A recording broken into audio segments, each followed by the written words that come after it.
Hello Tube Dwellers and welcome. I'm the Arcadean and today we are looking at Duel of Summoners. Think of it like Mabinogi Duel for the PC reverted back to Generation 1 with some G1 cards removed and some other generational cards thrown into the mix, and the whole thing just significantly better balanced. If you'd like a more in-depth overview, take a look at the live stream that I archived onto YouTube, I think Monday, or jump onto Twitch, give me a follow, and join in with the live streams every week there, where I'll be going in more detail about the game itself, tricks, tips, deck building, and so on and so forth. Link in the description box below. So, for today, we are looking at a ranked PvP deck featuring Paladin, one of my favorite cards from way back in the golden age of Mabinogi Duel, and that I'm having a lot of fun being able to run again. So, let's take a look at it. First of all, as you can see, it is being run in the monthly ranked arena. I am rank 1 now, 4th in the top 10, with 79 wins and 21 losses, which is just under an 80% win rate, which I'm pretty happy about.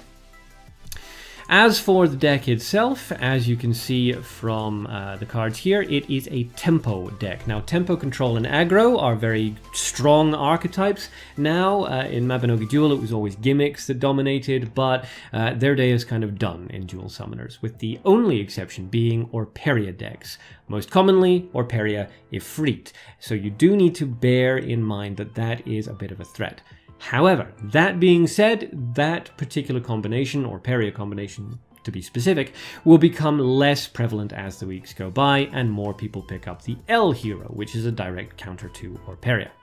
For those of you who don't know and who want to get the L hero, hit level 10 and do 100 ranked battles. That's in the monthly arena. Win or lose, it doesn't matter, and any battles you do in the ranked arena before hitting level 10 do count towards your L total once you hit level 10. So get into the ranked arena and get those fights going.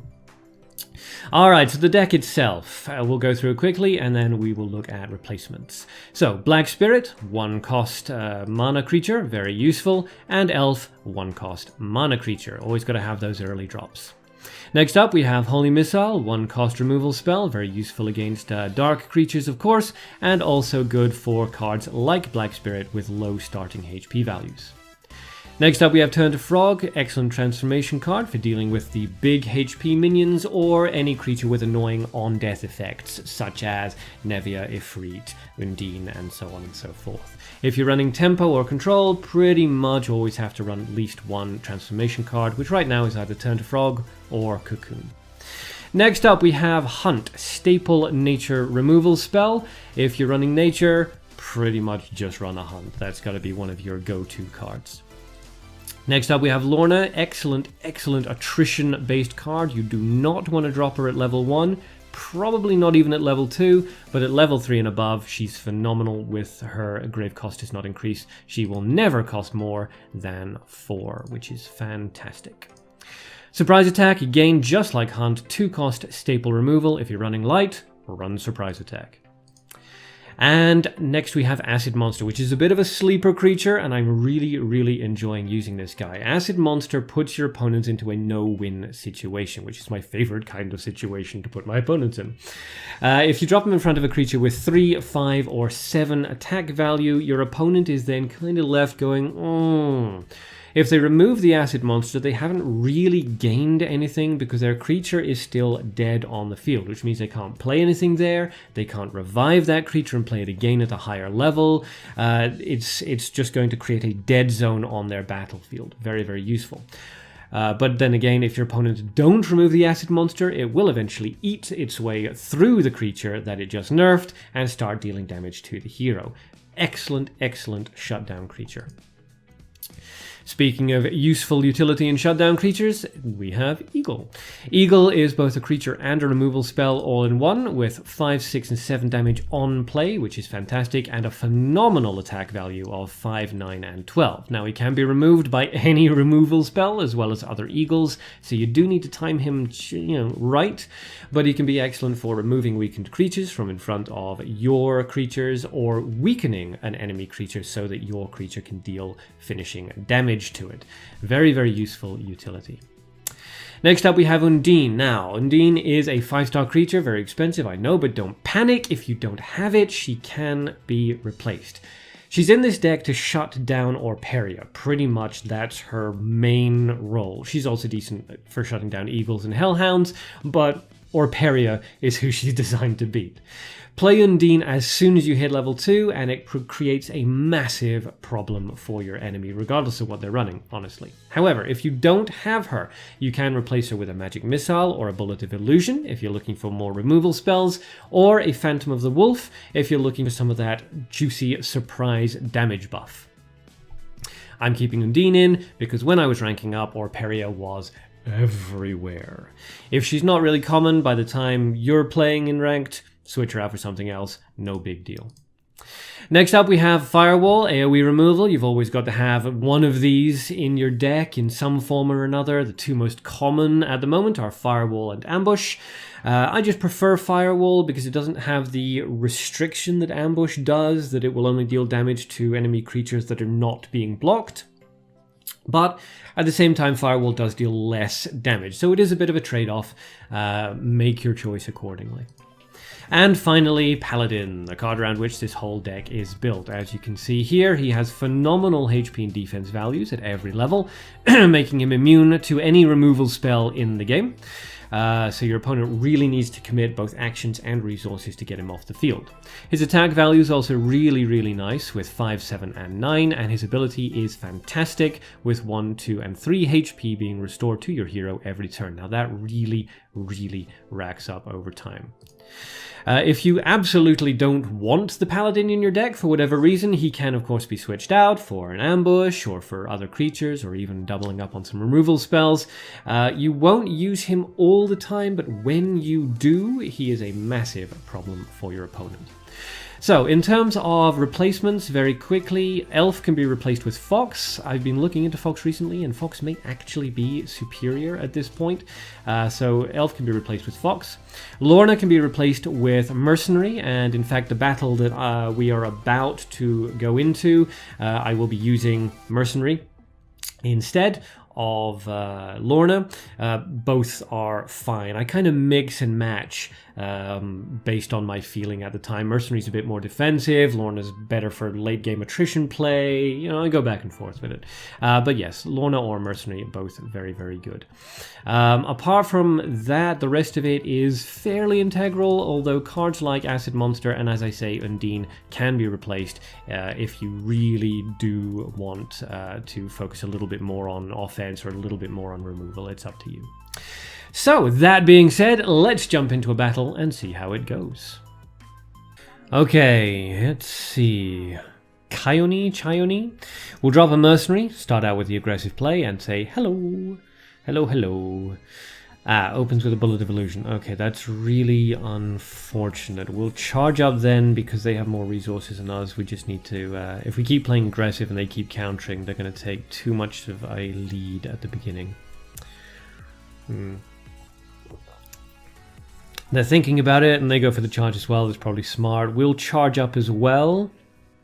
Again, I could have dropped a creature, forced a reaction off it, but I just really want the resources if they're going to be charging up. As you can see, they're 3 ahead of us, which isn't great. They charge up 1, so they're going to play something. I kind of hope they do. We've got the Acid Monster, the Eagle. If they don't play anything, then we do have Undine that we can drop. Okay, so they decide to charge up. I'm worried about their resource lead, so actually we're going to see if we can just catch up here. We see light, so there's a good chance there's an Orperia in there. Oh, Phantom of the Dragon, okay. 17, that puts the Phantom beyond our removal spells, unfortunately. No point in using the Acid Monster, so we will drop the Paladin in order to sort of mitigate some of the health damage that we're about to take off the Phantom of the Dragon. And we'll see what she does. At 22 on the Paladin, again, there's no removal spell that she has. She could use both Hunt and Surprise Attack, but I'd actually be okay with that. That would give us a massive resource lead. Tiger Hexta comes out. Expensive play. Interesting. Okay, so we get 2 HP back, so the Phantom of the Dragon is doing an equivalency of 8. Let's drop the firewall. No, let's not. No, let's not drop the firewall. That would be stupid. Let's drop the. Turn to frog seems like a better idea. If we can drop him off the field, then that puts the paladin's damage back. We're still lagging a little bit behind in terms of damage, but our resources are looking significantly better balanced than they were. So let's see what kind he goes for. Levels up and it goes into mana, which balances her resources out a little bit better. Out comes Orperia, which is also going to bring out the Hexta. That is unfortunate. Okay, so Hexta's now at level 3 because of the rank up. We are going to have to level up ourselves. Oof. And now we can bring out the Firewall, which will kill Orperia and the Phantom of the Dragon. It leaves Hexta out onto the field, which I'm not happy about, but Eagle can kill it next turn.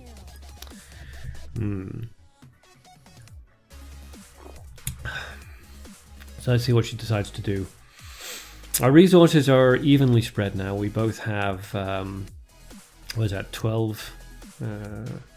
12 resources, sorry.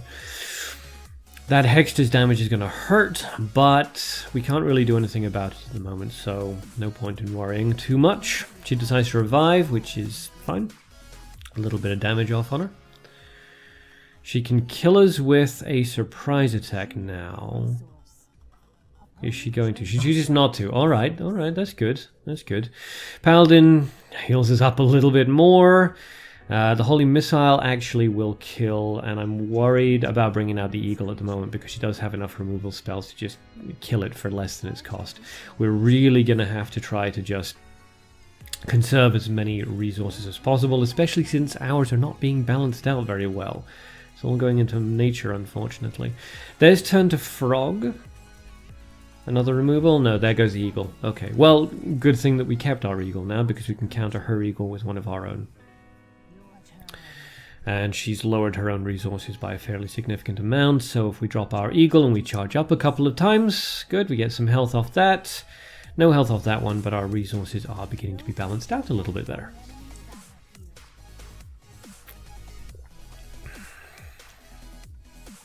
Let's see what she decides to do. She's in a bit of an awkward situation. 1 mana, 2 nature doesn't really allow her many options. She's going to bring out Orperia. Yep, there goes Orperia again. Will it bring out something useful? It does. Out comes the Tiger Hexta once again. Okay, the Eagle still got 8 damage out onto the field, which is no big problem. We can't kill the Hexta with our removal, so let's drop the Acid Monster and nerf its attack value a little bit. And then we'll take care of Orperia because we really just can't afford any extra damage at this point, and I want to even out our HP values. So, Revive from the Grave, Eagle does its damage. Hexta's going to be annoying, but I can deal with it with a turn to frog if necessary. Or I can just sort of leave it where it is for the moment. It's not really doing us too much. It's not really hurting us too much at the moment, and the Acid Monster is a good block. Can't be removed by Hunt. Going for Hunting on the Eagle, we're okay with that. It's a good resource trade for us, and means that we now have a strong resource lead.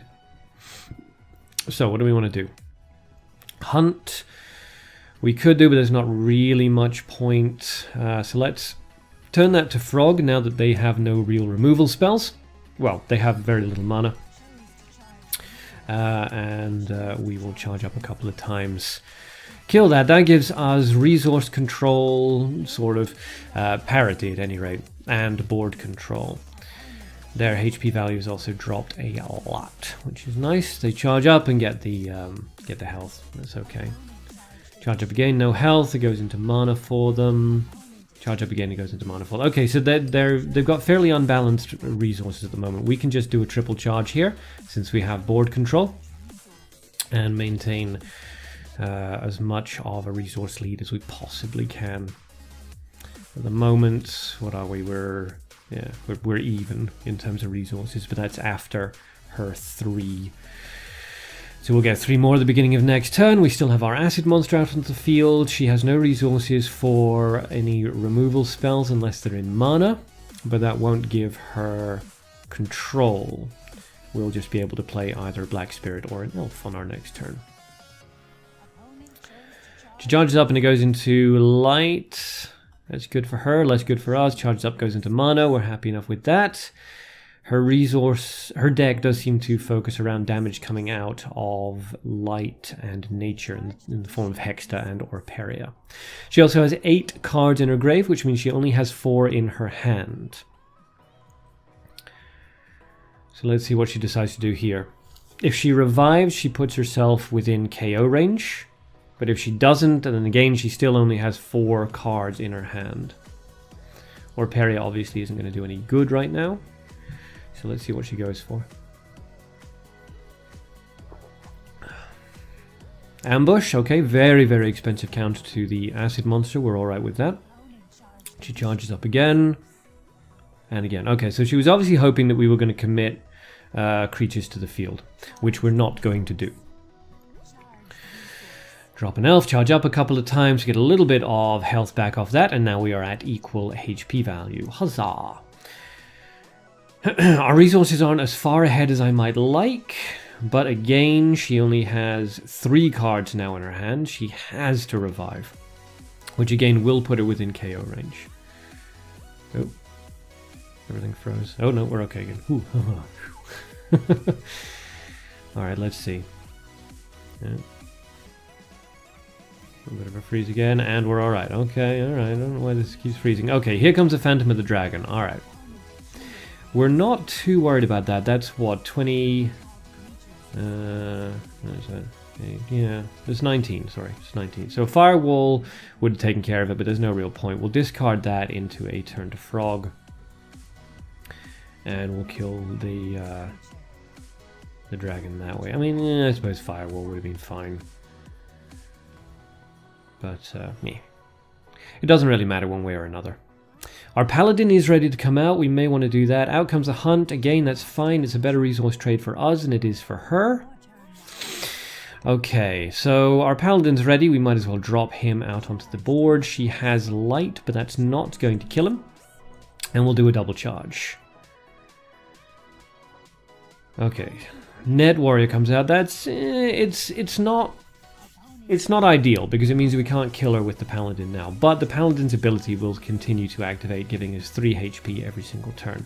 So I'm actually alright with that. I'm not too worried about it. We'll drop the Black Spirit down next to the Paladin. We're doing that so the Black Spirit is protected against Hunt, which of course will only do 10 if there's a creature on either side of it. It means that we can't remove anything that she drops in front of the Black Spirit, but she seems to be more of a removal-based player than a blocker player. Net Warrior accepted, of course. A double discard into mana. Oh, onto the Firewall. Okay, yep, that'll do it. Fortunately, enough of our defenses survive that the Net Warrior doesn't kill our Paladin. We'll drop the Mercenary. And we'll charge up a little bit more. We've got more than enough nature now, so we can remove with Hunt, we can drop an Eagle, we can drop an Acid Monster if necessary. Our nature resources are phenomenal. Frankly, we could Hunt, revive, and then Hunt again if absolutely necessary.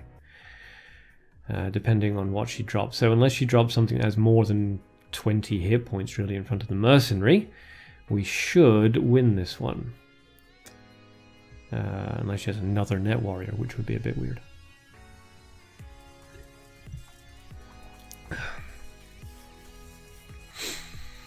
I mean, with her resources, she can't even remove her own Net Warrior, revive, and then play it in front of the Merc, which would be a very interesting play if she had the resources for it, but...